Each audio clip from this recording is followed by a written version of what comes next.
All right, well, welcome to Leading Prayer with Confidence. And this is the introduction. And I just want to say, first of all, thank you for taking the time to be a part of a training like this. Whether you're an elder or a pastor or a deacon or maybe a ministry leader or someone who's been asked to help lead in your church, and that may include prayer at times, I'm just really glad that you're here. Prayer is more important than we realize. The Bible says, pray without ceasing, which means that we can. And I believe that prayer and developing a prayer life is a lot more than just talking and saying words out loud. So we're going to talk about some of those things.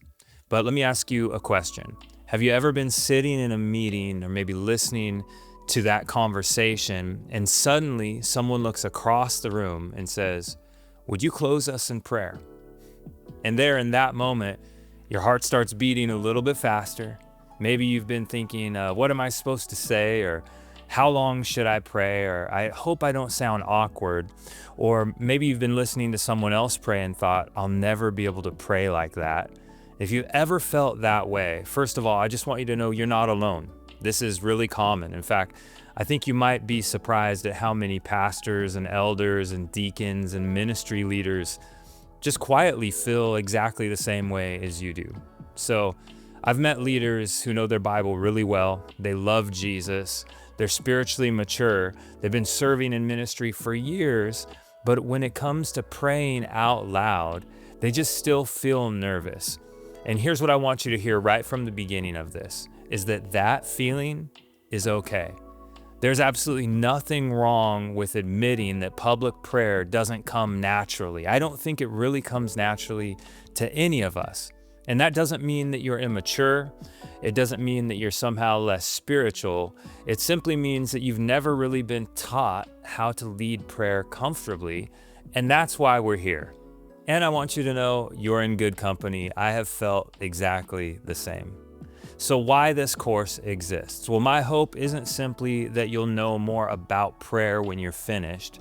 There are already plenty of great books that teach theology of prayer, but this course has a different goal.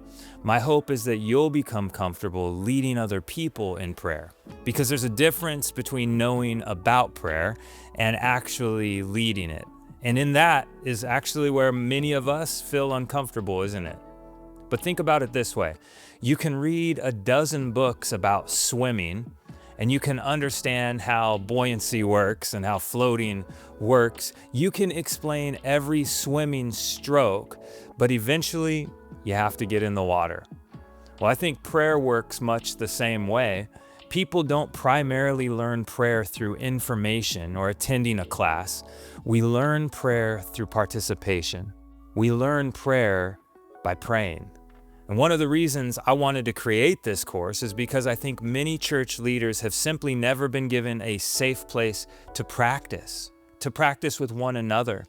And somewhere along the way, we just assume that everyone knows how to pray, and if I don't know how to pray, then I won't know, and that's okay. But many faithful leaders have been quietly carrying some anxiety about public prayer for many years. So I want to say this again, this is a safe place.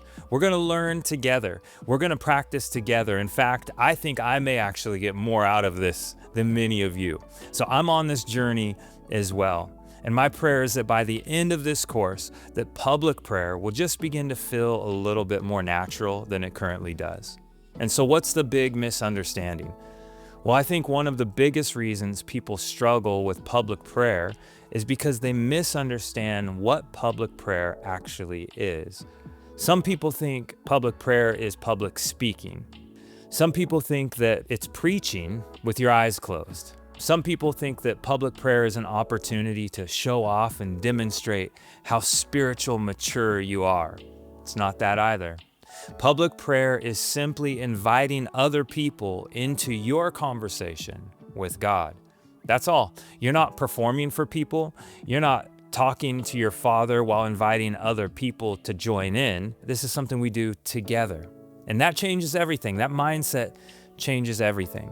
Now, Jesus had something to say about prayer, didn't he? One of my favorite passages on prayer, in fact, throughout the entire Bible, is found in Matthew chapter 6. Now, before Jesus ever teaches his disciples what we call the Lord's Prayer, he first corrects two unhealthy ideas about prayer. He says, when you pray, do not be like the hypocrites. And then he explains that some people loved praying. Why? Because in public, they wanted to be seen by others. Their audience wasn't really God, it was the people. Prayer had become a performance. And then Jesus addresses another extreme, and he says, and when you pray, do not heap up empty phrases, or as another translation says, don't keep babbling. Some people thought God would be more impressed if they used more words. Well, Jesus says that's not how prayer works. So I think about these two things, how Jesus corrects us.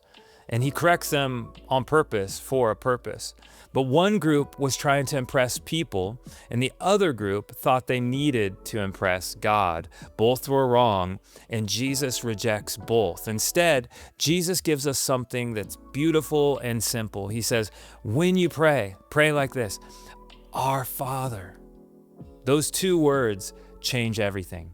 Prayer begins with a relationship, not a performance, not perfection, relationship. You're talking to your Father, and that's the foundation for everything we're going to talk about in this course. What this course will help you do.